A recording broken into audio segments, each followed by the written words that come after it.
Bonjour tout le monde, donc aujourd'hui on continue avec la dernière partie du cours sur le théorème de Gauss. Donc l'exemple qu'on va traiter aujourd'hui, c'est celui du calcul du champ électrique créé par une distribution sphérique de charge.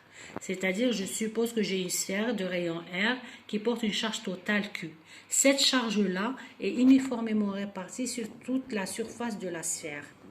Et donc la densité surfacique de charge, je l'appelle sigma. Donc sigma représente tout simplement la charge totale sur la surface totale de la sphère qui est de 4 pi r au carré. Ça veut dire que n'importe quel élément de surface ds de la sphère porte une charge dq. Le rapport dq sur ds sera égal aussi à sigma.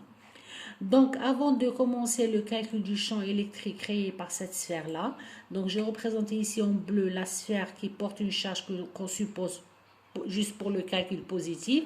Et le calcul est le même si la charge est négative. Tout ce qui change, c'est le sens du champ électrique. Donc, je voudrais d'abord déterminer la direction du champ créé par cette sphère-là avant de calculer son intensité. Bon, pour le sens, on sait ça sera un champ sortant parce que la sphère porte une charge positive.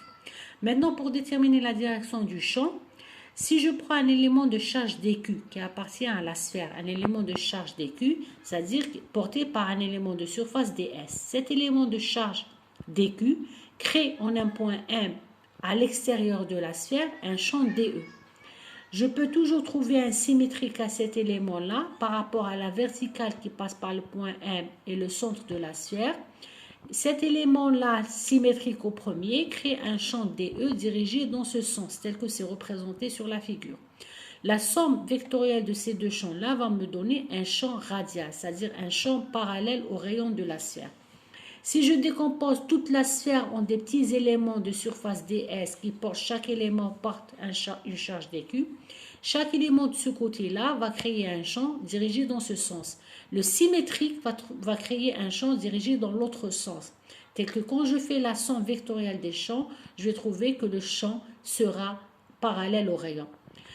Pour calculer, je répète, on peut répéter cette opération pour n'importe quel point à l'extérieur de la sphère.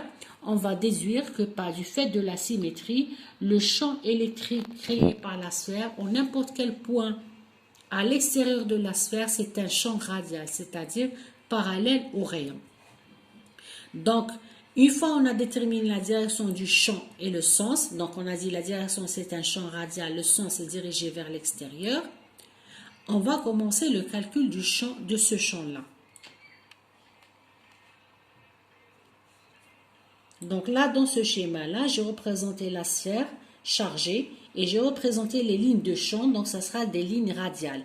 Je vous rappelle, une ligne de champ, c'est une ligne telle que le champ est tangent à cette ligne-là. Donc on voit que c'est des lignes qui sont radiales, c'est-à-dire parallèles au rayon. Maintenant, on commence le calcul de l'intensité de ce champ électrique. Pour calculer l'intensité du champ électrique, on applique le théorème de Gauss. Donc, pour calculer le champ électrique, c'est-à-dire l'intensité du champ électrique créé par cette sphère-là, on applique le théorème de Gauss. Bon, la première chose à faire pour appliquer le théorème de Gauss, il faut choisir une surface de Gauss. Une surface de Gauss qui est une surface imaginaire, pas forcément une surface réelle. Donc là, pour les calculs, on choisit comme surface de Gauss une sphère de rayon R. Donc là, on commence d'abord par calculer le champ à l'extérieur de la sphère chargée. Donc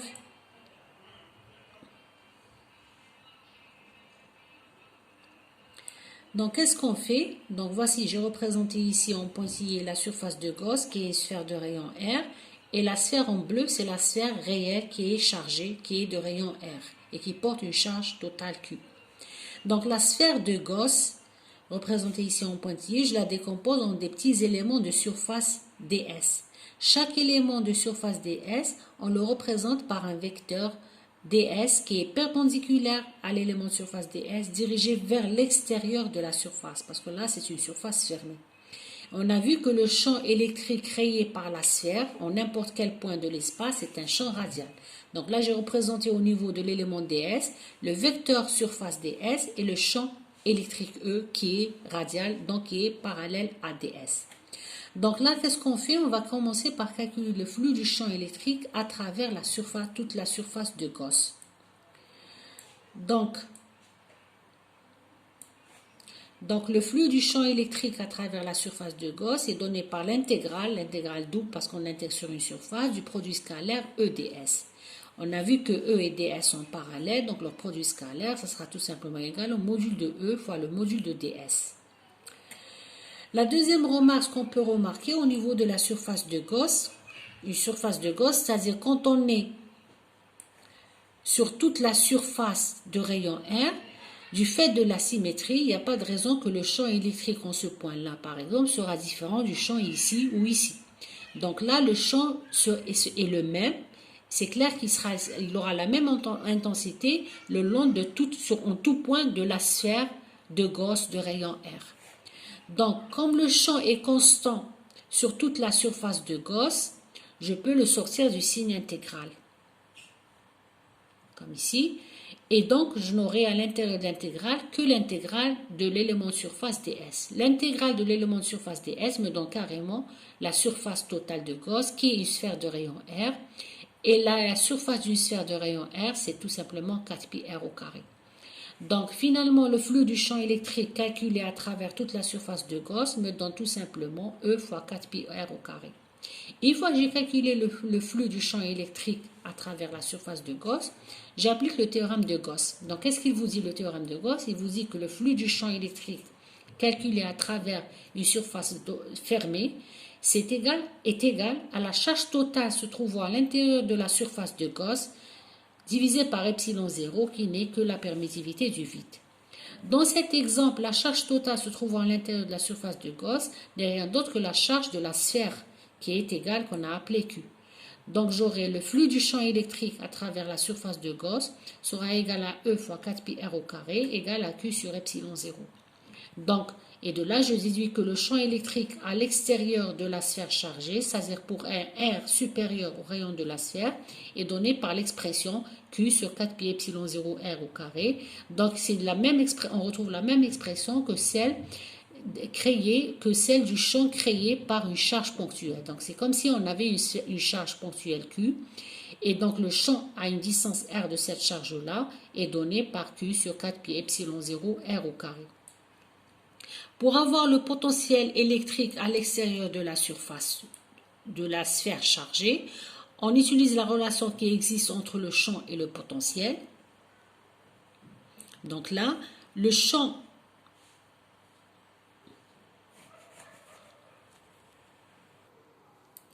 maintenant, on calcule le champ électrique créé à l'intérieur de la sphère chargée. Donc, en bleu, c'est la sphère chargée.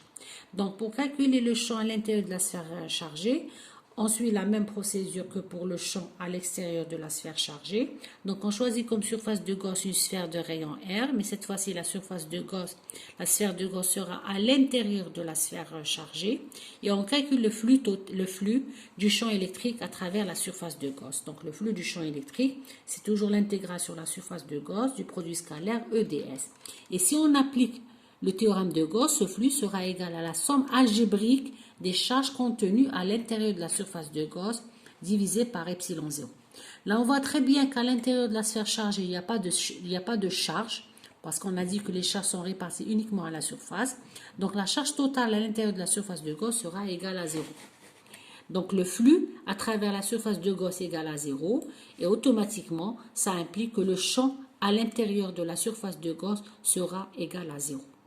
Donc, je récapitule ce qu'on a trouvé comme résultat. On a trouvé qu'à l'extérieur, pour une sphère chargée en surface et dont la charge est uniformément répartie en surface, le champ à l'extérieur est donné par cette expression-là, qui est identique à celle du champ créé par une charge ponctuelle. À l'intérieur de la sphère chargée, le champ est égal à 0.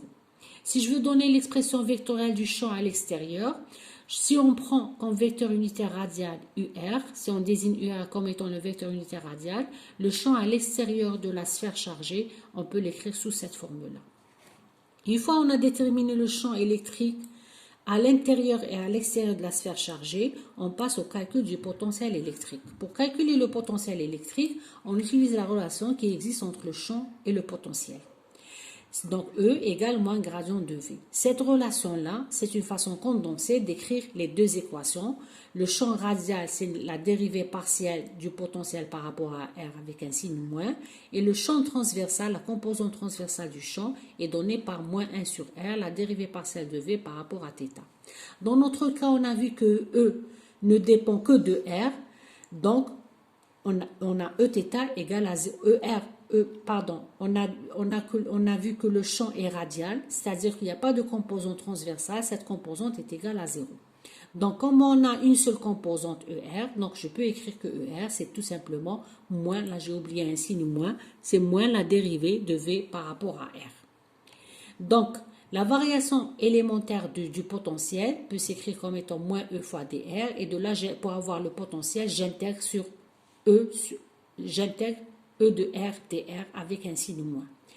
Donc, à l'extérieur, E c'était Q sur 4 pi epsilon 0 R au carré. Donc, ça revient à intégrer cette expression-là. L'intégrale de cette expression-là me donne tout simplement Q sur 4 pi epsilon 0 R plus une constante.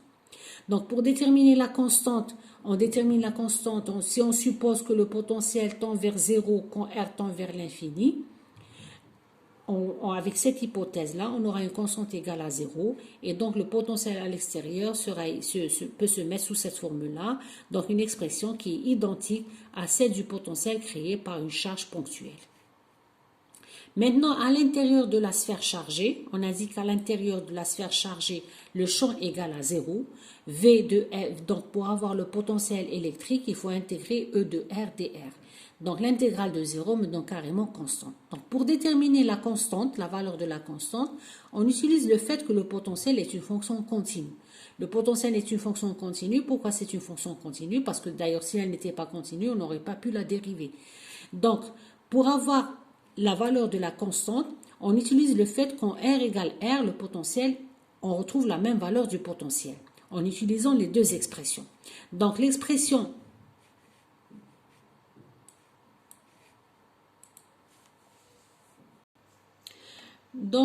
j'ai dit pour déterminer la valeur de la constante, on utilise le fait que le potentiel est une fonction continue. Donc pour R égale grand R, c'est-à-dire au niveau de la surface de la sphère chargée, j'ai le potentiel qui est égal à la constante, c'était aussi égal à Q sur 4 pi epsilon 0 R.